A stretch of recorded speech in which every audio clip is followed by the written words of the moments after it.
Okay, now here I have, I found my size for this ring pointer finger here.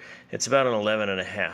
So I sized this here ring to about a 12, knowing that that'll shrink just a little bit when it's poured in copper. This here is a sprue base, and then basically this holds it. Now this is the stuff that I use to kind of heat the wax and get it. See, I wanted a comfort back, so I filled the back of it with wax. Then I attached it to the sprue base with some other gobs of beeswax. Now I'm going to fill this with plaster. Ideally it would be investment, but I don't have investment and I do have plaster. So that'll fill right to the top. Then I'll tap it and get all the bubbles out. Then I'll take it off, burn it in the oven, get all the wax out, and then I'm going to pour into this right here. Will be my pouring cup.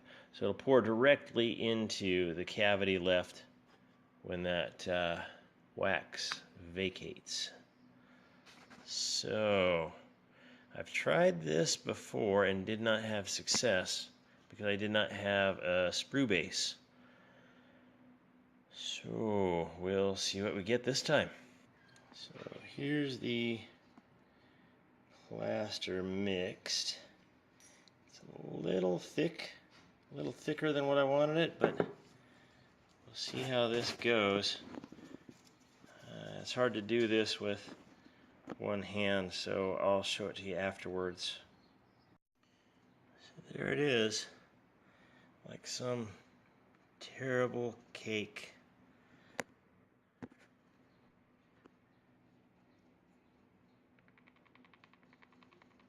There's not really any bubbles in it. Now I'm told that this is a lot better if you vacuum out the bubbles. I don't have a vacuum. Hopefully I don't have bubbles. Anyway, sorry for the pan there. We'll see what I get. Okay, this is already setting up. I just poured this. Interesting, possibly to note, this is not a flask. This is half a soup can, cut in roughly half, badly, with an angle grinder.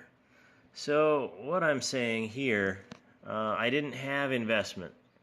I did have plaster. I used plaster. I didn't have a fancy flask. I had a soup can. I used the soup can. I'm hoping that this will work, but I'm really hoping that this will work with improvised materials, because I'm a big fan of using what you have and not necessarily spending a whole lot of money to get into the next step.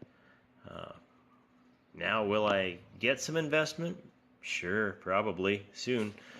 Will I get some a nice flask? Yeah, probably soon.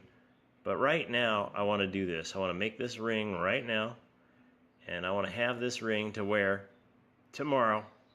So what I'm going to do, I'm going to let this cure overnight. Then I'm going to melt it out tomorrow and pour it tomorrow. And then I should have a copper skull ring that fits this finger right here. So, is that going to be what I get? I don't know. Let's see. Okay, so it's like an hour later instead of 24 hours, but here's the side that you saw before. I took that pouring cup off of there. So that's the sprue. You might be able to see the actual ring in there a little bit.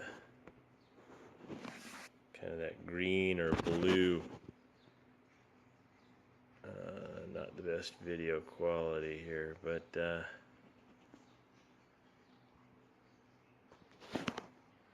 yeah, so I'm going to melt this out now.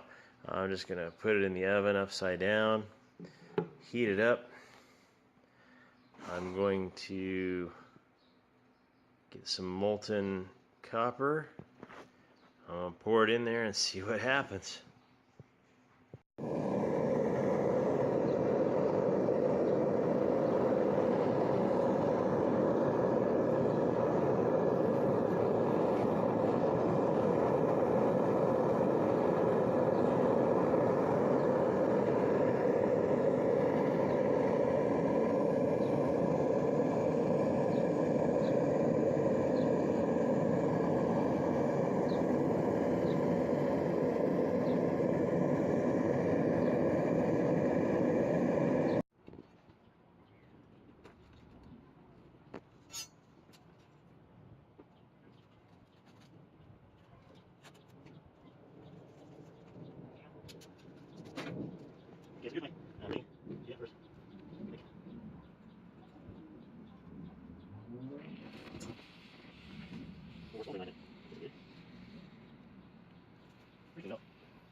I am getting an aroma of wax, I think, which I'm not really supposed to.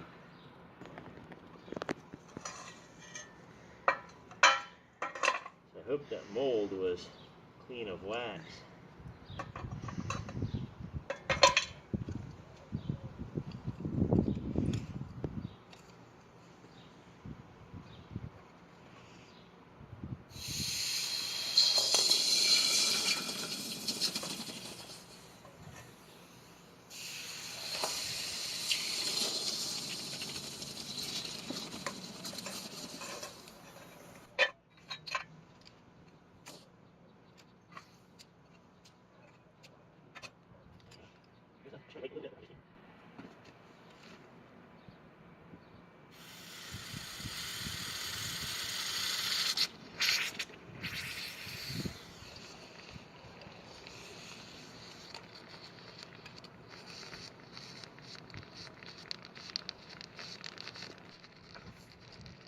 It's still pretty hot in there.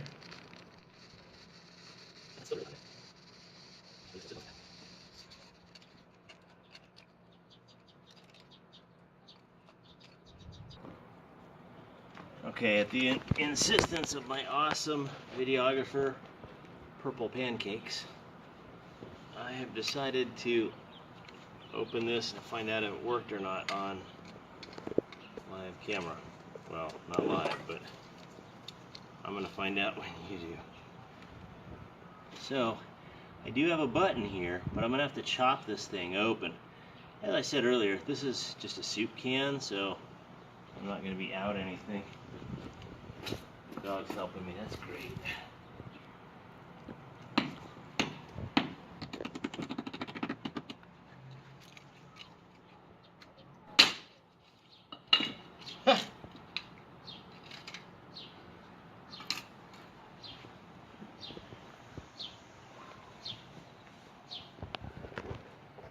I might have it. Let's see what I got. Got something.